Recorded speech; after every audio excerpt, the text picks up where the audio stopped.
All right, this is part two of my meditation on Psalm 63. And where we left off in verses 3 and 4, in verse 2, we've seen how when we behold God's power and His glory, which is His great love, and we understand that that love is far greater than anything life has to offer us, then the only response, of course, is to glorify Him. And so David says, "My lips will glorify you. I will praise you as long as I live, and in your name I will lift up my hands." Now, let's delve into this for a little bit. The actual Hebrew word for praise is actually the word for bless. Some of the older translations will actually translate it as "I will bless you as long as I live." And the root word of blessing is to kneel. When you're blessing someone, you're kneeling before them, the way you would kneel before a king, acknowledging that the person you are kneeling before is worthy of your devotion. So in a sense, when David says, "I will praise you as long as I live," it is that act of devotion of committing oneself to God as his king, which is the only fitting response for the love that God has poured out on us. So David says, "I will kneel before you and bless you as long as I live, and in your name I will lift up my hands." Notice the physical posture is one of kneeling and lifting up your hands. And that's actually I find that to be a very appropriate praying posture. Kneeling before God, acknowledging His greatness, and lifting the hands up to Him. In essence, whatever you're lifting your hands up to is your God. You lift your hands to worship whatever your God is.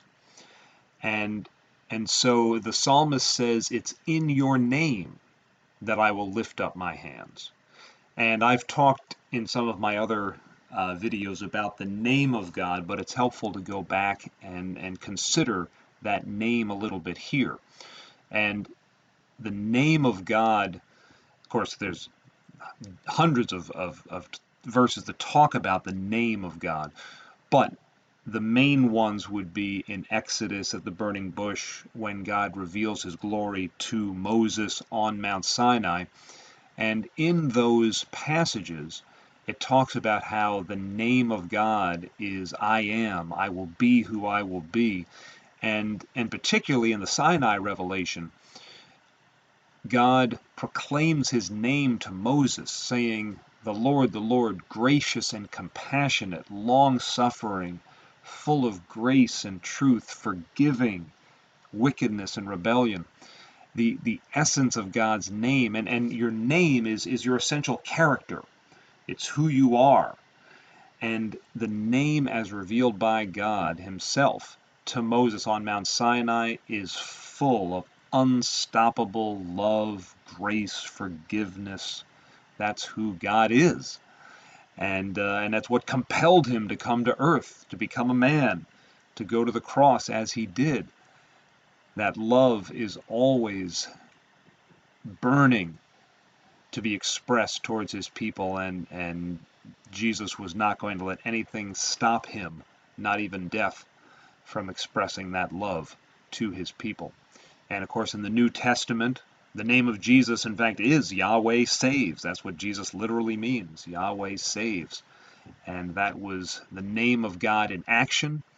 And in 1 John, we are told twice that God is love.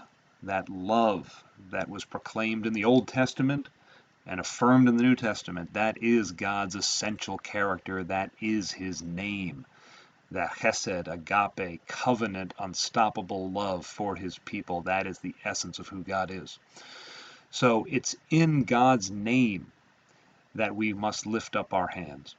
And of course, first of all, that means we're not lifting up our hands to any false god, of which there are numerous in our society. And we're not lifting our hands to the god of sexual excitement. We're not lifting our hands to the god of financial achievement or professional achievement. We're not lifting our hands to the god of our own advancement. We're not lifting our hands to the god of our cell phones and what they may be telling us. We're not lifting our hands to any of these other gods that are vying to occupy our attention throughout the day.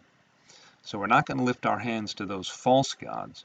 But it's also important to understand that we must, when we lift our hands to God, we must lift them in His name.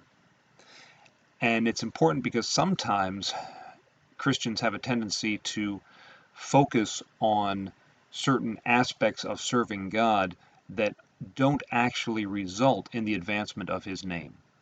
Because Jesus didn't say that people will know that we are His followers based on our theological accuracy or on our zeal to accomplish a certain agenda.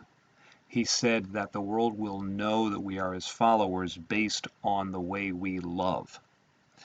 And we must always be looking at our churches, our ministries, and our own lives to determine are these things and is the way we're conducting ourselves resulting in the advancement of God's love, in more grace and compassion and forgiveness and love? Is that what is being manifested in our lives, in our ministries, in the things that we do? And if not, we may say we're lifting our hands to worship God, but we're not actually lifting our hands in His name.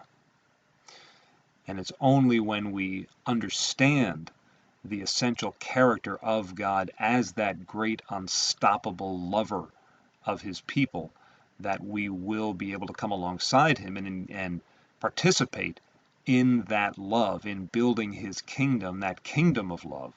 And then we will lift our hands truly in His name.